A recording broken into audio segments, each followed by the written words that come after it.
Poçta bölege atnağa 3 gün işli. Halakka disteden artıqtır hizmet görsetilä.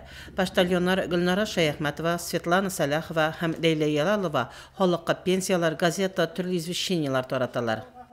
Кіресін, прям вот күтелер. Вот şu şeylerini yoratам, поэтому. Bugün oğul halka nindi gazetlerini bigrekte yaratып okuy. Akçarlak, İrik Maydanı, Avutlары, bak diye gazetleri var, alarını işletiyor.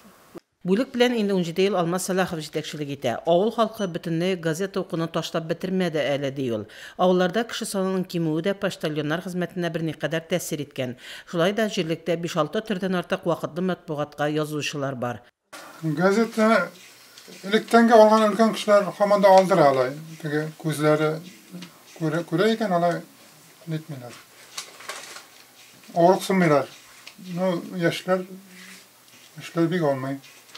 Ondan sonra yaşlar bir oldu da yok bütünde. Kubrak bulganı şitte işle biri gazete okunan vakitler da yoktur. Oğullarda poştalyonlar bunun sebeple emekkey, elbette oğullarından da kilüşüler var bölükке. Poştalyonlarının işten ketü sebebin hizmet hakkı az buluda dey olmaz Salahov. Kişi sana kubrak bulsan murit poşta işlep de durur ayında. Kişi sana o kimgesten ana hizmet hakkı da tüveneydi.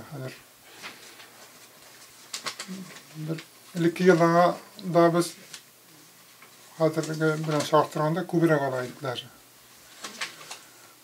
Hazır hizmet hakkı tüveneydi.